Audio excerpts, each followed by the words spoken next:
الحمد للہ الذی لا یبلغ مدحته القائلون ولا يحصي نعماءه العادون ولا يعدي حقه المجتهدون الذي ليس لصفته حد محدود ولا نعت موجود ولا وقت معدود ولا أجل ممدود فطر الخلائق بقدرته ونشر الرياح برحمته الصلاة والسلام على الرسول المسدد المصطفى العمجد المحمود الأحمد سيدنا ومولانا ومولى الكونين جد الحسن والحسين عاني أبا القاسم محمد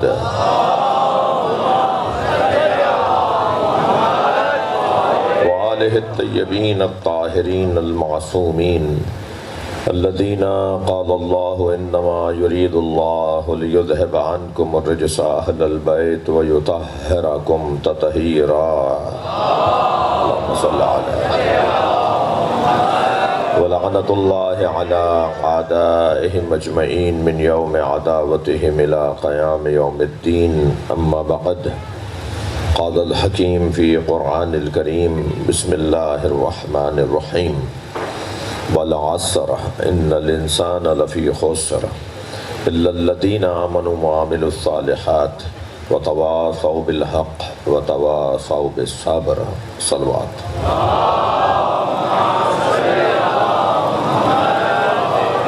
میں نے آپ کے سامنے قرآن کا ایک مختصر مگر مکمل سورہ پڑھا ہے۔ خبردار کسی کو چھوٹا دیکھ کر حقیر مت سمجھنا اور کسی کو لمبا دیکھ کر امیر نہ سمجھنا۔ یہ پیمانے، یہ کسوٹیاں اہل بیت نے تبدیل کر دی ہیں۔ اس دروازے پر آنے والے کی اینک دوسروں سے مختلف ہے۔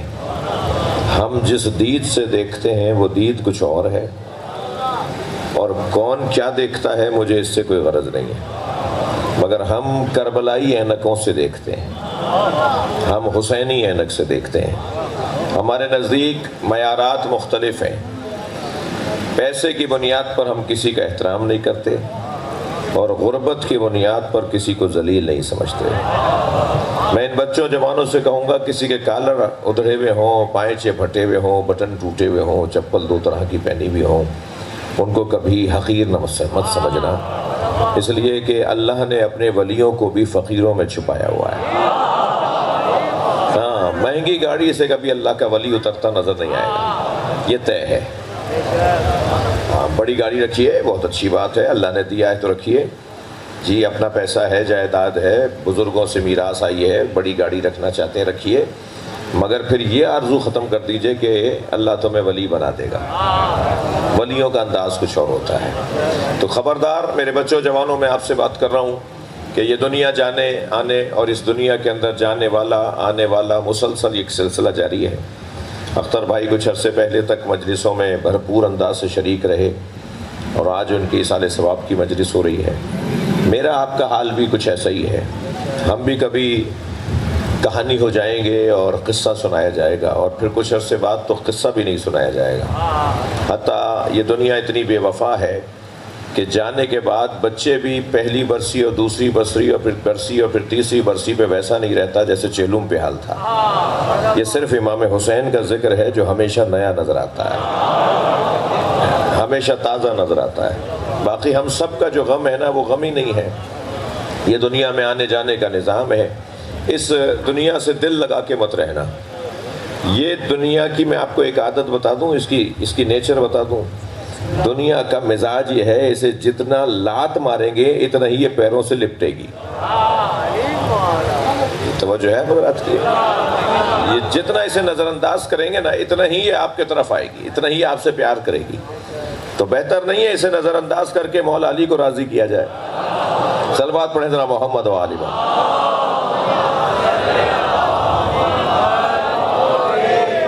تھوڑی سی اور خواہش کر سکتا ہوں آگے آنے کی، ایک صلوات پڑھتے ہوئے تھوڑا سا زحمت فرمائیے، ایک صلوات پڑھتے ہوئے زحمت کیجیے،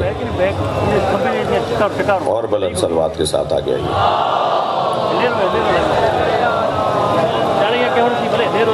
بلند صلوات کے ساتھ آگے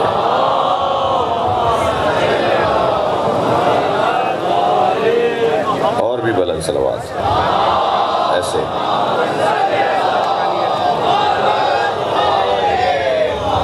یہ جگہ جہاں میں اور آپ رہ رہے ہیں نا، یہ توہمات کی جگہ ہے، واہمات کی جگہ ہے، دھوکے اور فریبوں کی جگہ ہے. یہاں آنے والا اپنے آپ کو سمجھائے کہ یہاں نظر کچھ اور آتا ہے اور ہوتا کچھ اور ہے. جو نظر آ رہا ہے وہ ہے نہیں، اور جو ہے وہ نظر نہیں آ رہا. تو بہتر نہیں ہے وہ آنکھیں لگوا لیں جا کے کربلا سے جو ہر چیز دکھاتی ہو. کربلائی آنکھیں یعنی بصیرت کی آنکھیں، کربلائی آنکھیں یعنی دل کی آنکھیں. جب تک ہم اپنے پورے وجود کو آنکھ نہیں بنائیں گے ہمیں حقیقتیں نظر نہیں آئیں گی. پورے وجود کو آنکھ بنانا ہو. اس حجاب کے پیچھے، اس قنات کے پیچھے کیا ہے مجھے اور آپ کو نہیں پتا، مگر اگر کربلا سے آ کر ہو کر آ جائیں، کربلا ہی بن جائیں، تو پھر آنکھیں بند بھی ہوں گی تو نظر آ رہا ہوگا. اور خاص طور پر حسین مولا کے چاہنے والوں کو آنکھیں بند کرنے کے بعد جو نظر آتا ہے وہ دنیا کو آنکھیں کھول کے نظر نہیں آتا. تو پہلے تو میرے بچوں جوانوں یہ بات اپنے ذہن میں بٹھاؤ کہ یہ جگہ دھوکے فریب کی جگہ ہے. یہاں نظر آنے والی چیزوں پہ فیصلے مت کیا کرو. میں کل میرے بھائی تشریف فرما تھے، مجھے ابھی کہہ رہے تھے کہ کل رات کا ایک جملہ انہیں بہت اچھا لگا ہے. تغرا بنا کے اپنے گھروں میں لگائیں، فریم بنا کر اپنے گھروں میں، ڈرائنگ روموں میں، آفسوں میں لگائیں. ہمیں لڑنے کے لیے پیدا نہیں کیا، ہم دنیا میں لڑنے کے لیے نہیں آئے، ہم ایک دوسرے سے پیار کرنے کے لیے پیدا کیے گئے. اور پھر خاص طور پر اگر کسی کے دل میں علی مولا بستے ہوں تو پھر علی والا اس سے نہیں لڑتا کہ جس میں علی رہتے ہوں. علاقے کے اندر چھوٹے چھوٹے مسئلے، سب کے ساتھ مشکلات، پریشانیاں، اور جب معاشی بحران بڑھنے لگے، مالی بحران بڑھنے لگے تو پھر ویسے ہی الجھنے، غصہ کسی اور پر اترتا ہے. غصہ ہے مالی بحران کی وجہ سے پریشانیوں کا، اور معلوم ہو کہ بہن پر، بیٹی پر، زوجہ پر، بھائی پر، بیٹے پہ، بیٹی پر غصہ اتار رہے ہیں. یہ بہت اچھی بات نہیں ہے. اللہ ہمیں اس ملک کے اندر اچھی انداز سے اور عزت اور آبرو کے ساتھ رہنے کی توفیق عطا فرمائے. میں نے آپ کے سامنے، پہلے تسلی دیجئے آپ تھکے نہیں ہیں میری باتوں سے، میں نے آپ کے سامنے جس سورے کی تلاوت کی ہے اس سورے کو سورہ والعصر کہتے ہیں. قسم ہے زمانے کی انسان خسارے میں ہے. الا الذین آمنوا وعملوا الصالحات، مگر وہ نقصان میں نہیں ہے جو صاحب ایمان ہے، صاحب کردار ہے. وہ نقصان میں نہیں ہے جو حق بولتا بھی ہے، حق سنتا بھی ہے. وہ نقصان میں نہیں ہے جو صبر کرتا بھی ہے اور صبر کا ماحول بناتا بھی ہے. 4 نکاتی منصوبہ دیا ہے اللہ نے. بڑی بڑی حکومتوں کے ایجنڈے ہوتے ہیں، وہ بھی کسی کے ہوں تو بڑی حکومت کہلائے گی. بعض لوگوں کا تو کوئی ایجنڈا ہی نہیں ہے، ان کا صرف ایک ایجنڈا ہے کہ میری جیب بھر جائے، میری اپنی جائیدادیں بن جائیں. لیکن بعض باقاعدہ سیاسی لوگوں کے ایجنڈے ہوتے ہیں، بعض مملکتوں اور حکومتوں کے ایجنڈے ہوتے ہیں کہ ہمیں ان 3 سالوں میں کیا کرنا ہے، ہمیں ان 5 سالوں میں کیا کرنا ہے. پروردگار عالم نے مسلمانوں کو ایک ایجنڈا دیا ہے، 4 نکاتی منصوبہ دیا ہے. ان 4 باتوں پہ عمل کر لو تو پھر تم مصطفائی ہو جاؤ گے، تم مرتضائی ہو جاؤ گے، تم حسینی ہو جاؤ گے. وہ 4 نکاتی منصوبہ، سب سے پہلا نقطہ ہے ایمان. اپنے ایمان کو بچانا، اپنے ایمان کو محفوظ رکھنا، اپنے آپ کو مومن باقی رکھنا، یہ بہت بڑا ہنر ہے. خاص طور پہ آج کے زمانے میں جہاں قدم قدم پر ایمان مینڈک کی طرح پھدک جاتا ہو. مجھے معاف کیجیے گا، آخری زمانے میں ایمان بچانا ایسا ہو جائے گا جیسے مینڈک تولنا مشکل ہوتا ہے. توجہ ہے؟ مینڈک تول کے دکھائیے ذرا. جی میں یعنی جو ایک تشبیہ دے رہا ہوں، مینڈک تولنا کتنا مشکل ہے. مینڈک تولنا مسلسل وہ ہلتا رہے گا اور ترازو بگڑتا رہے گا. توجہ ہے؟ مسلسل وہ اچھلتا رہے گا اور ترازو بگڑتا رہے گا. بہت مشکل ہے مینڈک تولنا. ایسے ہی آخری زمانے میں قدم قدم پر ایمان پھدکتا رہے گا، قدم قدم پر ایمان ہمارے ہاتھوں سے نکلتا رہے گا. کبھی آفس میں، کبھی ادارے میں، کہیں روڈ پر، کہیں رستے میں. ایسے میں کرنا کیا ہے؟ عزیزان گرامی، چھوڑ دیجئے ان لوگوں کو جو آپ کے رونے کا مذاق بناتے ہیں، چھوڑ دیجئے ان لوگوں کو ان کے حال پر جو آپ کے کالے کپڑوں کا مذاق بناتے ہیں، وہ جو آپ کے ماتم کے اوپر مذاق بنا رہے ہوتے ہیں، وہ جو آپ کی مجلس میں بیٹھنے کے اوپر مذاق بنا رہے ہوتے ہیں، ان کے کلپوں کو وہیں ڈیلیٹ کر دیا کرو، اس لیے کہ انہیں تو مرنے کے بعد پتہ چلے گا کہ ماتم کا فائدہ کیا ہے، اور ہمیں آج پتہ ہے کہ ایمان بچانے کا واحد ذریعہ حسین کی مجلس ہے۔ صلوات پڑھ لیں محمد و آل محمد۔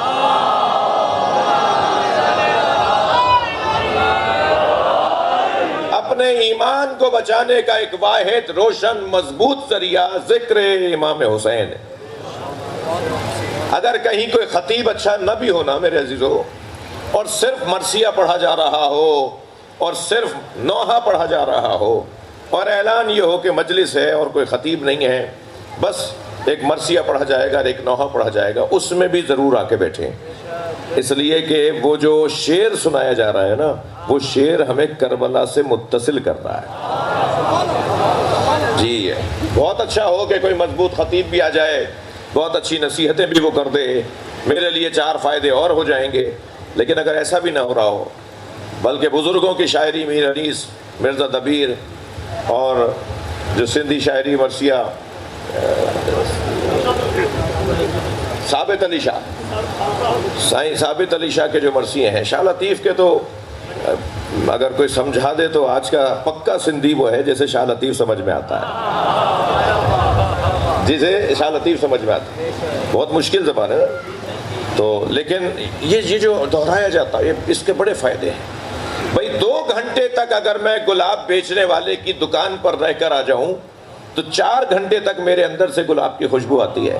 جو 70 سال سے حسین حسین کر رہا ہو، اس میں امام حسین کی کردار کی خوشبو نہیں آئے گی۔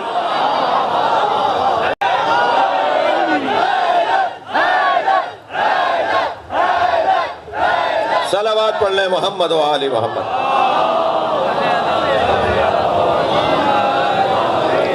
انسان اثر لیتا ہے نا، اور خاص طور پر ہم ہر اس چیز کا اثر لیتے ہیں جس کی ہمیں ضرورت ہوتی ہے۔ جس چیز کی مجھے ضرورت ہوگی نا، ہم اس کا اثر لیں گے۔ یہاں بھوک لگ رہی تھی، وہاں کسی گھر سے کوئی خوشبو آئی تو نہ چاہتے ہوئے بھی دماغ وہاں جانے لگے گا، اثر لینے لگیں گے، اس لیے کہ اس کی ضرورت ہے۔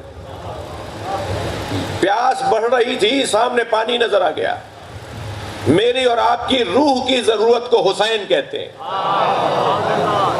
ہماری روح کی ضرورت ہے امام حسین علیہ السلام، لہذا ہم جہاں پر بھی ہوں وہاں امام حسین کا ذکر ہمیں تقویت پہنچائے، یہ میری عادت بن جائے، اس سے میرا ایمان بچے گا۔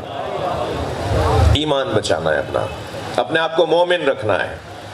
بہت موٹی ظاہری طور پر موٹی سی بات، اور ظاہری ایمان کا مطلب کیا ہے؟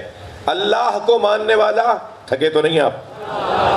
رسول اللہ کی خاتمیت کو ماننے والا، توجہ، مولا علی کی ولایت کو ماننے والا، کربلا کو محفوظ رکھنے والا، مہدویت کو ماننے والا مومن ہے۔ جی 5 نکاتی منصوبہ ہو گیا۔ اللہ کی وحدانیت، توجہ ہے حضرات کی، میں ان بچوں جوانوں کو کہہ رہا ہوں، یہ 5 نکات، 5 جملے ہیں جو ایمان کا تحفظ ہے۔ ان کے اوپر کام کرتے رہیں، ان کے اوپر محنت کرتے رہیں تو میرا ایمان محفوظ رہے گا۔ سب سے پہلی بات، اللہ وحدہ لا شریک، کوئی حسینی ہو نہیں سکتا جو اللہ کو نہ مانتا، کوئی کالے کپڑوں والا ہو ہی نہیں سکتا جو اللہ کو نہ مانتا۔ لقن صاحب فرماتے ہیں اللہ ہے، اس پر ان گنت دلیلیں ہیں۔ یہ چھوٹا سا بچہ اس سے بھی پوچھوں گا نا کہ اللہ ہے، کہے گا ہاں، میں کہوں گا دلیل دو، تو یہ بھی کوئی نہ کوئی دلیل دے گا۔ جتنے لوگ بیٹھے نا، سب کے پاس علیحدہ علیحدہ دلیلیں ہوں گی، سب علیحدہ علیحدہ رکھتے ہیں کہ اللہ ہے۔ کچھ پڑھا لکھا بھی نہ ہو، نام لکھنا بھی نہ آتا ہو، وہ بھی جواب دے گا کہ ہاں اللہ ہے۔ میرے معصوم امام سے جب کسی نے کہا، حضرت نے فرمایا ہر شخص دلیل رکھتا ہے کہ اللہ ہے۔ اس نے کہا جی کیسے؟ پڑھے لکھے لوگوں کے پاس دلیل ہوتی ہے، جاہلوں کے پاس کیا دلیل ہو؟ حضرت نے فرمایا نہیں، اللہ ہے، فطرت ہے، اور فطرت اور ہے اور تعلیم حاصل کرنا اور ہے۔ سامنے ایک خاتون بیٹھی ہوئی چرخہ تڑاط رہی تھی، جی وہ دھاگا بنا رہی تھی اور ہاتھ میں اس کے ہینڈل تھا، وہ اس کو چلا رہی تھی، پگی پہیے کو، حضرت نے اسے آواز دے کر کہا اللہ ہے؟ بی بی اللہ ہے؟ کہنے لگے ہاں ہے۔ حضرت نے فرمایا دلیل کیا ہے؟ مجھے سمجھاؤ اللہ ہے، تم سمجھاؤ اپنی دلیل میں۔ اس نے اس کا ہینڈل چھوڑ دیا، وہ ہینڈل جو چھوڑا تو وہ پہیہ آہستہ ہونے لگا، آہستہ آہستہ آ کے رک گیا۔ کہنے لگے یہ پہیہ دلیل ہے۔ حضرت نے فرمایا کیسے؟ کہنے لگی جب یہ بغیر چلانے والے کے پہیہ نہیں چلتا تو یہ کائنات کیسے چل رہی ہے؟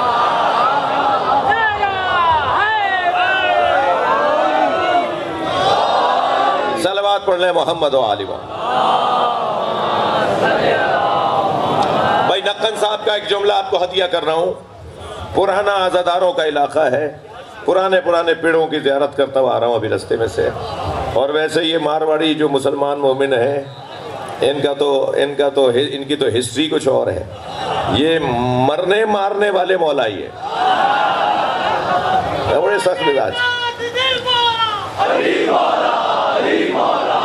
توجہ ہے بات کی؟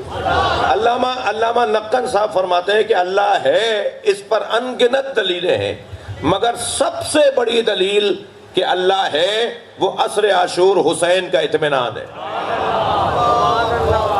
اطمینان قلب امام حسین، چہرے پر اطمینان ہے کہ میرا کوئی مالک ہے جو مجھے دیکھ رہا ہے، جو مجھے چاہتا ہے، جو مجھے آزمائش میں مبتلا کر کے مجھے حسین بنانا چاہتا ہے۔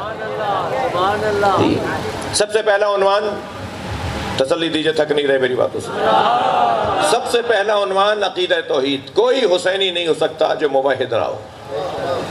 دوسرا عنوان خاتمیت کا ہے، ہم سارے نبیوں کو مانتے ہیں مگر ان سارے نبیوں کے سرتاج کو مصطفیٰ کہتے ہیں۔ خاتم الانبیاء سرکار دو جہاں کی ذات ہے، ان سے بڑا نبی نہیں ہے، ان سے بڑا رسول نہیں ہے، ان سے بڑا امام نہیں ہے۔ اللہ کے بعد اگر کوئی بڑا ہے تو اسے محمد کہتے ہیں۔ سب سے بڑا وجود بعد از خدا بزرگ تو ہی، قصہ مختصر، سب سے زیادہ بڑا وجود اگر کسی کا ہے بعد از خدا تو وہ سرکار دو جہاں کا ہے، ان سے بڑا وجود کوئی نہیں ہے۔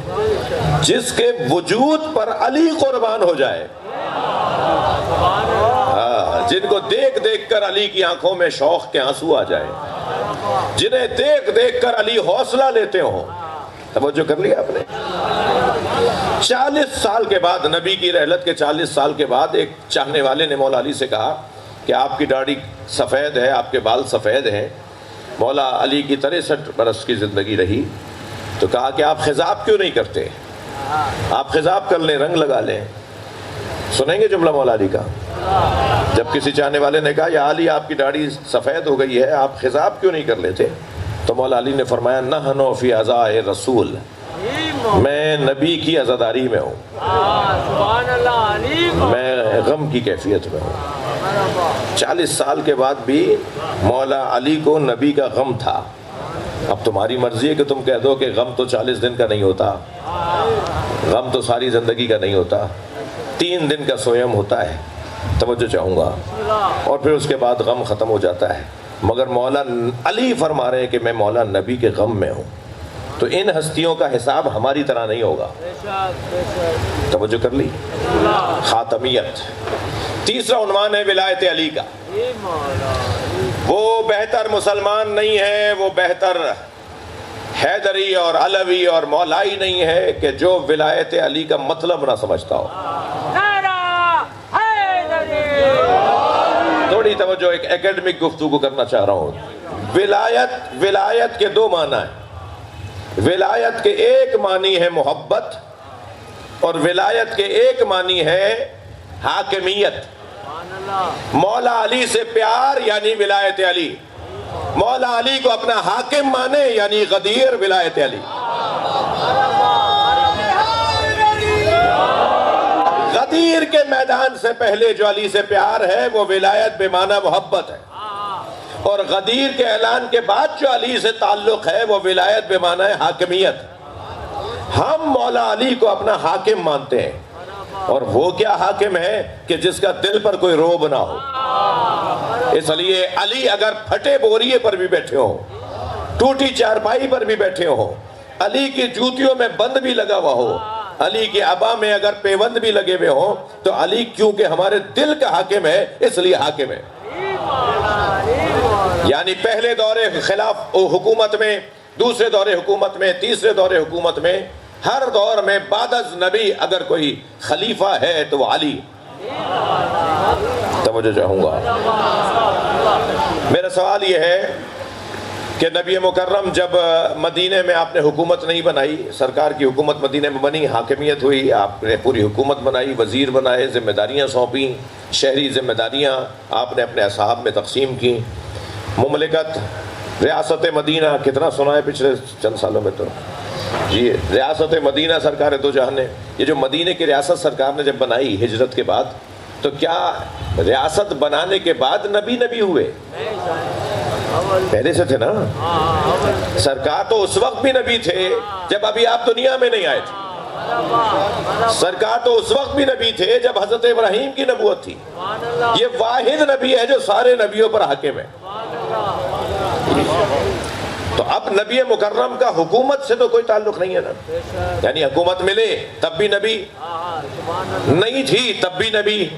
تو علی حکومت ملے تب بھی علی، حکومت نہ ملے تب بھی علی. اس میں کون سی بہت مشکل بات ہے؟ لہٰذا جب میرے مولا کے پاس چوتھے دور حکومت میں حکومت آئی ہے، علی اس سے پہلے بھی علی ہے. کسی کا گزارا بغیر علی کے نہیں. نہ علی کے زمانے والوں کا گزارا بغیر علی کے ہے، نہ ہمارا گزارا بغیر علی کے ہے. تو اب نبی چاہتے ہیں کہ میرے علی سے اپنا تعلق گہرا کرو، اور جتنا میرا اور آپ کا مولا علی سے تعلق گہرا ہوتا چلا جائے گا اتنا میرا معیار اونچا ہوتا چلا جائے گا. میرے بچوں جوانوں، میری خوش قسمتی ہے کہ اکثریت جوانوں کی بیٹھی ہے. اپنی معیار کو اونچا کرنا ہے نا، اپنے میرٹ کو بڑھانا ہے، اپنی قابلیت کو اونچا کرنا ہے. بھائی CSS کر لو تاکہ کوئی افسر لگ جاؤ، بھائی کمیشن کا پیپر پاس کر لو، امتحان دے دو شاید تم افسر لگ جاؤ. اچھا ان سے دوستی کرو جو پڑھنے لکھنے والے بچے ہیں. یہی نصیحت کرتے ہیں نا ماں باپ، علاقے کے خاندان کے بڑے یہی نصیحت کرتے ہیں نا اپنے بچوں کو کہ ان سے دوستی کر لو، ان سے ملا کرو. بھائی وہاں ٹیوشن لے لو، وہاں معیاری بچے پڑھنے کے لیے آتے ہیں. ماحول جب تک ہمیں معیاری نہیں ملے گا ہم خود معیاری نہیں ہوں گے.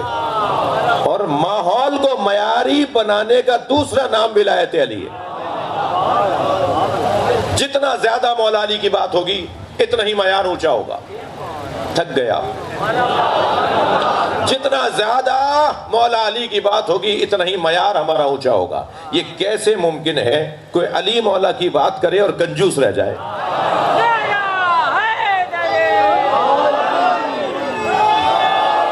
معیار اونچا ہو رہا ہے نا، معیار اونچا ہو رہا ہے نا.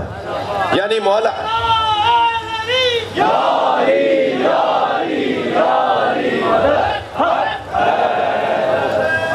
جتنا مولا علی کی بات ہوگی اتنا ہی معیار اونچا ہوگا. تھوڑی بات آگے بڑھے. ہو نہیں سکتا جو فرشتوں کو روٹیاں کھلائے اس کے چاہنے والے محلے کے غریبوں کو نہ کھلائیں.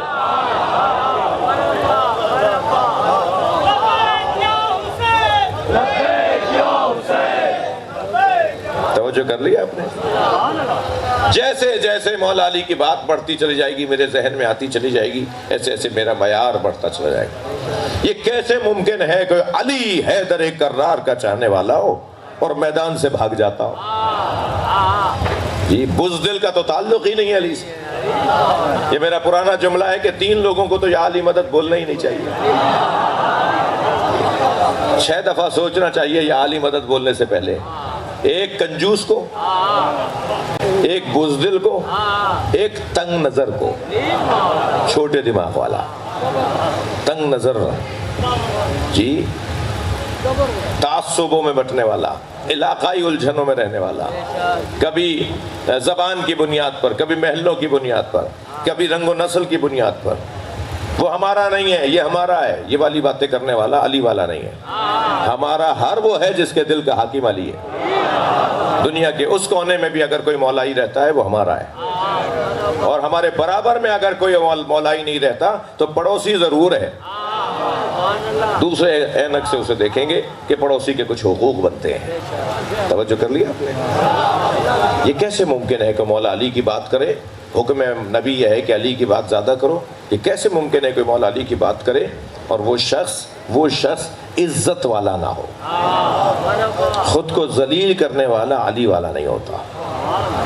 میں اس کے آگے ہاتھ نہیں پھیلاؤں گا، میں اس سے بات نہیں کروں گا۔ یہ اگر اس لیے ہے کہ اس سے بات کرنے سے مجھے ذلیل کیا جا رہا ہے تو ذلت تو علی والوں کے لیے لکھی نہیں ہے۔ ہاتھ من الذلہ۔ صلوات پڑھ لیں محمد وآلہ۔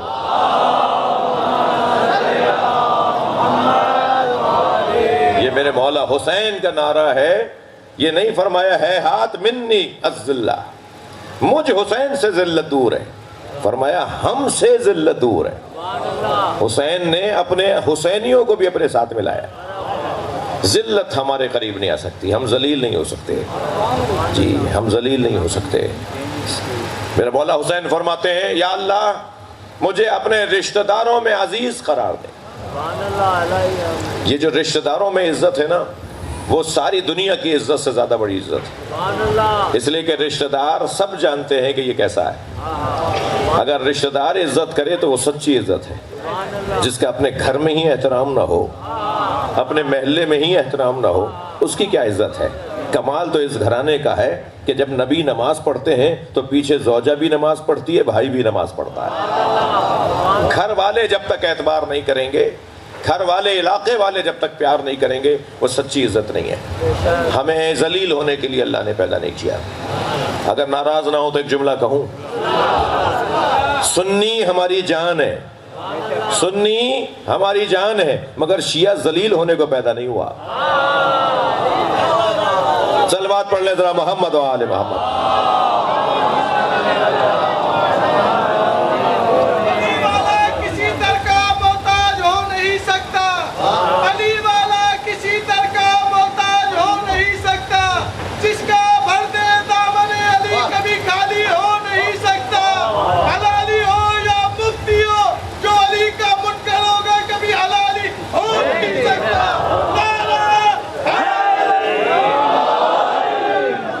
معیار اونچا ہو رہا ہے یا نہیں؟ یعنی جیسے جیسے مولا علی کی بات بڑھتی جا رہی ہے، معیار اونچا ہوتا جا رہا ہے۔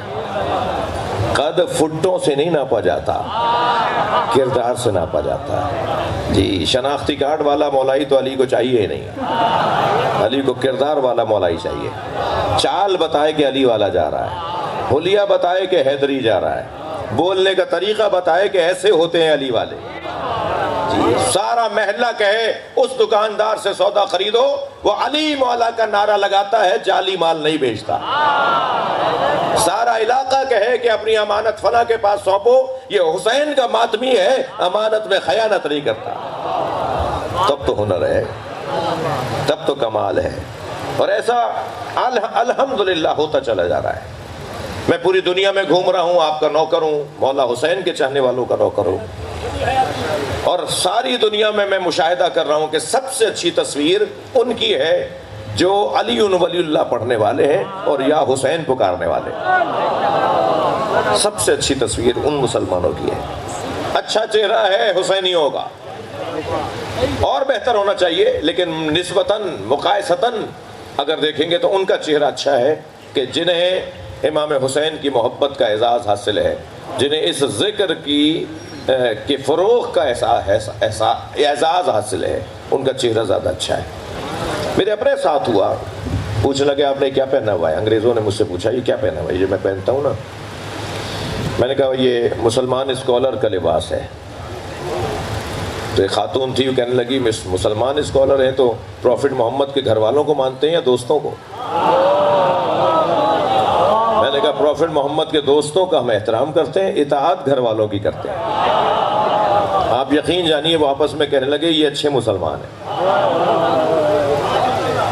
ہاں آپ ایک سائٹ جا کے سرچ کیجئے، یہ جوانوں کا کام ہے، www ریبورن اہل بیت کے نئے چاہنے والے، اہل بیت کے نئے چاہنے والوں پر ایک سائٹ بنی ہے، نئے مسلمان جو شیعہ مسلمان ہوئے۔ ناراض تو نہیں ہو رہے آپ مجھ سے؟ انہوں نے ایک سائٹ بنائی ہے اور اس پہ اپنے احساسات اور اپنے جذبات ڈالے ہیں کہ ہم مسلمان کیوں ہو گئے۔ اور مسلمان بھی ہوئے تو شیعہ مسلمان کیوں ہوئے؟ جی انہوں نے بڑے پیارے پیارے احساسات ہیں، بڑے احساسات ہیں. ایک سنا دوں؟ ایک کہتا ہے میں مسلمان ہوا اور جس مسجد میں جا رہا تھا وہاں تو مجھے مولانا صاحب کی تقریر میں روزانہ کوئی گھٹن کی بات لگتی تھی. وہ جب تقریر کرتے تھے مولانا صاحب اس مسجد کے پیش نماز صاحب، تو روزانہ کوئی لڑنے کی اور گھٹن کی بات اور فلاں کافر تو فلاں مشرک. تو میں نے ان سے پوچھا کہ دوسرے جو اور مسلمان جو یہاں نہیں اس مسجد میں جاتے ہیں وہ کیسے ہیں؟ کہنے لگا نہیں وہ کافر ہیں.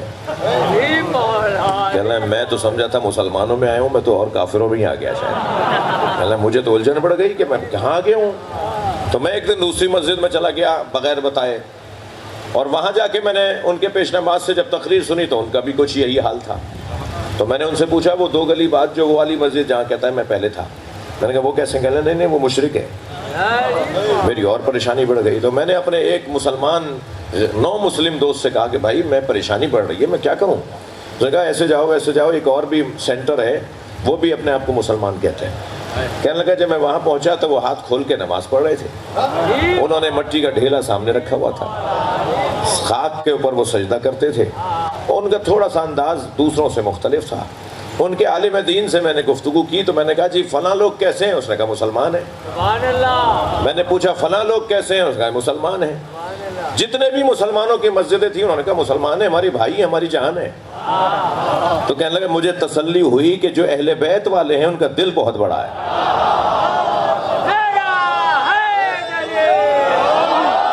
صلوات پڑھ لیں محمد و آل، صلوات پڑھ لیں محمد و آل. تو میرے سنی بھائیوں، میرے شیعہ بھائیوں، دل کو بڑا کرنا ہوگا، قلب کو اپنے وسیع کرنا ہوگا. یہ زمانہ اللہ نے قسم کھائی ہے اس کی کہ اس زمانے کی قسم انسان نقصان میں. الا الذین آمنوا وعملوا الصالحات وتواصوا بالحق وتواصوا بالصبر. 4 نکاتی منصوبے پہ عمل کرنے والا وہ ہے جس کو کہہ لیں کہ وہ کامیاب ہے. عقیدہ توحید، تسلی دیجئے بچوں، آپ کو سمجھ میں آ رہی ہے میری بات؟ عقیدہ توحید، عقیدہ نبوت، عقیدہ ولایت علی، عقیدہ یعنی کربلا اور عزاداری. بغیر کربلا کے تو ہم ایسے ہیں جیسے ہیں ہی نہیں، بغیر عزاداری کے ہمارا تو ایسا جیسے کوئی مردہ مچھلی پڑی ہو. جی ہمیں مجلس میں لا کر بٹھاؤ تو ہماری زندگی بڑھتی ہے، ہمیں حسین مولا کے ذکر میں بلاؤ تو ہماری صحت بہتر ہو جاتی ہے. چوتھا عنوان ہماری زندگیوں کا ہے عزاداری امام حسین. 5واں عنوان ہے مہدویت. بچے کو پتا ہونا چاہیے کہ امام کی غیبت میں انتظار کا مطلب کیا ہے. اس بچے کو، اس جوان کو پتا ہونا چاہیے کہ ہم امام مہدی کا انتظار کر رہے ہیں. صلوات پڑھ لیں مولا کی ذات.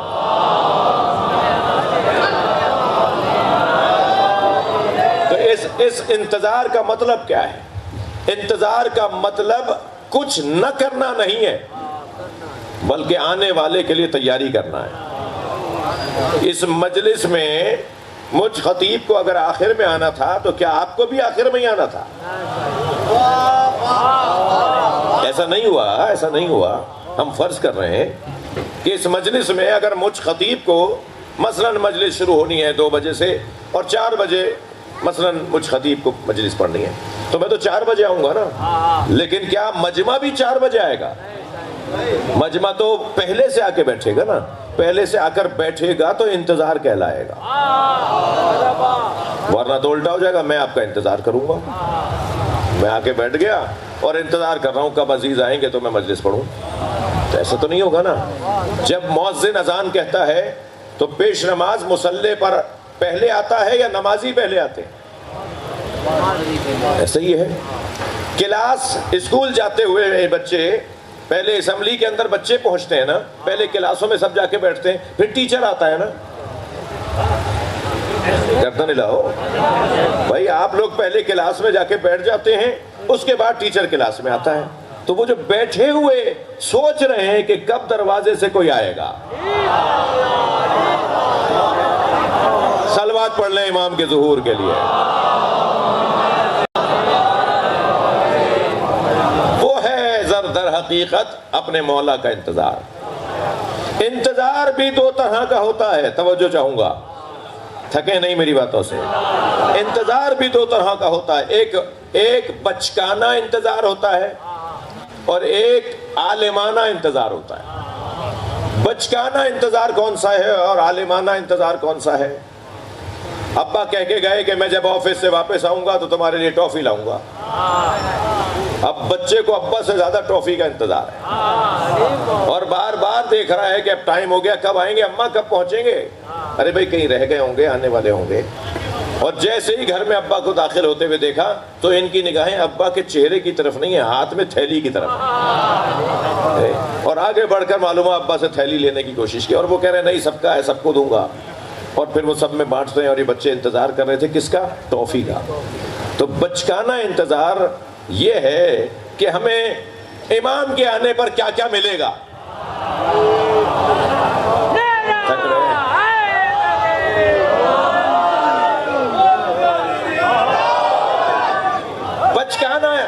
بچکانہ انتظار، ہاں لگاؤ جی جی جی، اب میں بھی لگاؤں۔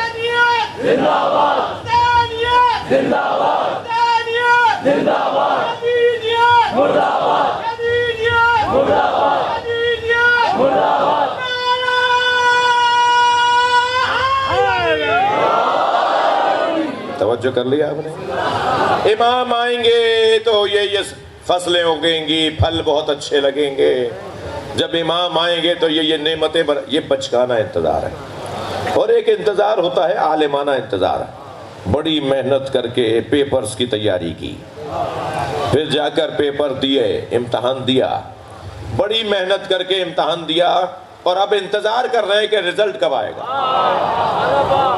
اور اب بھاگے چلے جا رہے ہیں کہ آج رزلٹ کا دن ہے، رزلٹ ڈے ہے، اور اپنے کالج میں، اپنی یونیورسٹی میں، اپنے اسکول میں جا کر اس پرچے میں رش لگا ہوا ہے، دھکا لگ رہا ہے کہ نام ذرا تلاش کروں، میرا نام بھی آیا یا نہیں آیا۔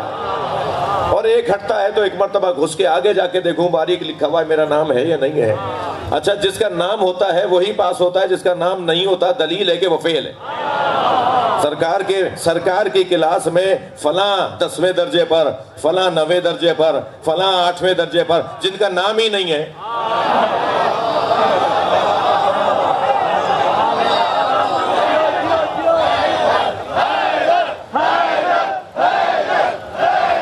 صلوات پڑھ لیں محمد و آل محمد۔ جو عالمانہ انتظار ہے وہ محنت کے بعد، پیپر دینے کے بعد رزلٹ کا انتظار ہے۔ عالمانہ انتظار رزلٹ کا انتظار ہے۔ بچکانہ انتظار کیا کیا امام دیں گے، اور عالمانہ انتظار یہ ہے جو محنت کی ہے اس پہ مجھے انعام ملے گا۔ نمازیں لے کر آیا ہوں، روزوں کی محنت کی ہے، یہ سارے پیپر ہی تو دے رہے ہیں ہم۔ یہ عبادتیں، یہ اچھا انسان بننا، یہ عزاداری، یہ نیکیاں، یہ خوبیاں، یہ سب ہم اپنے پیپر دے رہے ہیں، اور پیپرز کا رزلٹ لا کر سنائیں گے امام زمانہ۔ تو امام کے آنے کا انتظار در حقیقت رزلٹ کے سننے کا انتظار ہے۔ وہ آ کر جب ہمارے اس علاقے کے اندر اپنا جلوہ لگائیں گے اور اپنا دیدار کروائیں گے تو سارا مجمع صرف یہ سن رہا ہوگا، تم بھی میرے ہو، تم بھی میرے ہو، تم بھی میرے ہو، اور وہ در حقیقت رزلٹ کا اعلان ہو رہا ہوگا۔ فلسفہ مہدویت ہمیں ان 5 نکات کے اوپر اپنے مذہب کی تعلیمات کو مکمل کرنا ہے۔ اس علاقے میں دینیا سینٹر چلتا ہے، ویسے ہی بول دیجئے، بعد میں چلوا لیجئے گا،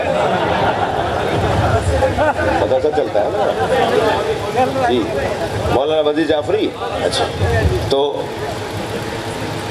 رضوی ہے، تو یہ جو مدرسہ ہے نا، یہ دینیات سینٹر جو ہے، اس کے اگر یہاں دوست منتظمہ ذمہ داروں میں سے کوئی یہاں ہے یا بعد میں سنے گا میرا پیغام، تو اپنے نصاب کو ان 5 نکات پر مرتب کریں۔ مدرسے کا نصاب ان 5، یہ میں آپ کو کہہ لیجئے کہ ایک لاہ عمل دے رہا ہوں کہ جتنا جو کچھ بچوں کو پڑھایا جائے، وہ توحید پڑھائی جائے، وہ سرکار کی نبوت پڑھائی جائے، وہ مولا علی کی ولایت پڑھی جائے، وہ عزاداری پڑھائی جائے، اور وہ مہدویت پڑھایا جائے۔